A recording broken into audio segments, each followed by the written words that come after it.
Hola a todos, soy Pedro Martínez, técnico de museos en el área de pintura del siglo XIX del Museo del Prado, y hoy os quiero hablar de esta obra titulada Embarque Real en el Estanque Grande del Retiro. La podéis encontrar expuesta en la Sala 39, en la que, como sabéis, desde hace un año se ha recreado el gabinete de descanso de sus majestades, uno de los espacios más singulares en la historia ya bicentenaria de esta institución.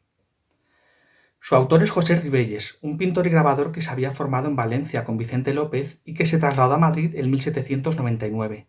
En la corte desarrollaría el resto de su carrera artística, que es muy diversa y variada. Así, por ejemplo, el Prado conserva dos de sus mejores retratos, el del poeta Manuel José Quintana y el del actor Joaquín Caprara, este último depositado en el Museo del Teatro en Almagro. En ellos demuestra su capacidad como retratista y también su cercanía en cuanto a estilo y a formación a Goya y a Rafael Esteve. También realizó dibujos para grabados y diseños para montajes teatrales y para numerosas celebraciones efímeras. Uno de estos dibujos es el que se conserva en las colecciones del Prado y que muestra la decoración efímera de la fachada de la casa del Marqués de Montortal en Valencia.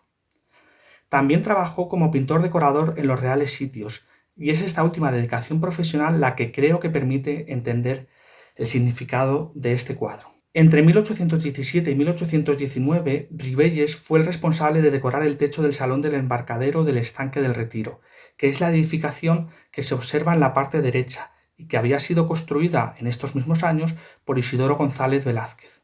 Posiblemente a raíz de estos trabajos fue nombrado pintor de cámara en febrero de 1819. Creo que para agradecer este nombramiento decidió realizar este cuadro y regalarlo a Fernando VII.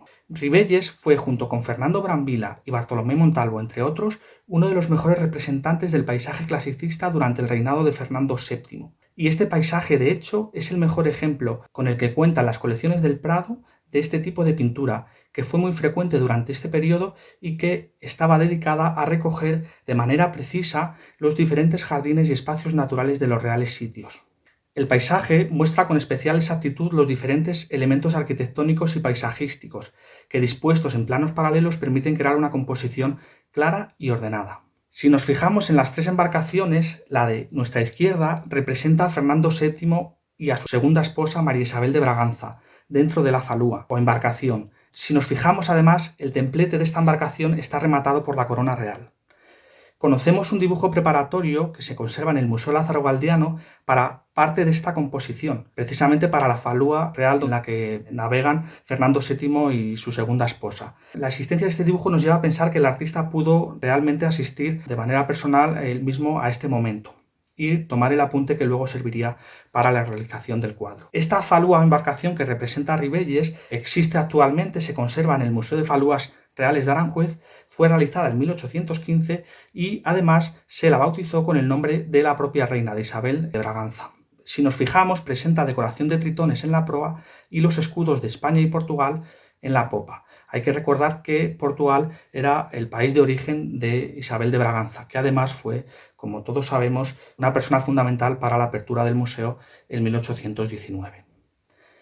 El lienzo de Ribelles, además, es también la imagen que mejor ilustra la vida de la corte fernandina en este lugar regio.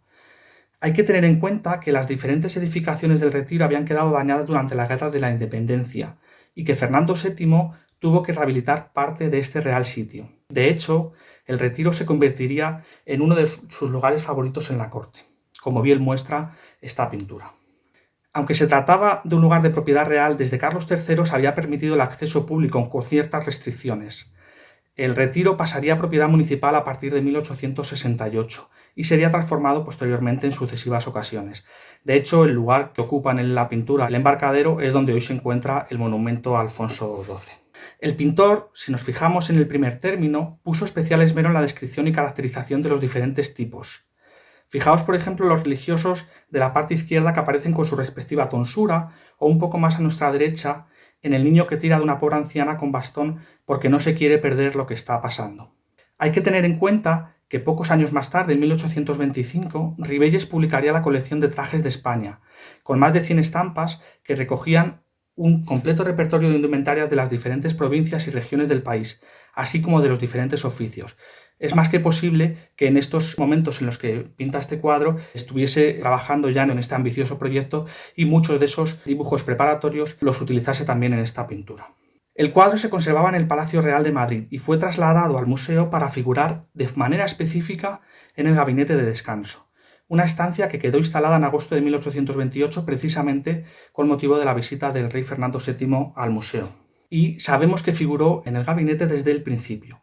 A la muerte del rey en 1834, cuando se levanta la testamentaría, el cuadro figura en uno de los lados de la puerta de entrada al gabinete, más o menos en una posición similar a la que ocupa ahora y que podremos contemplar de nuevo cuando el museo vuelva a abrir sus puertas.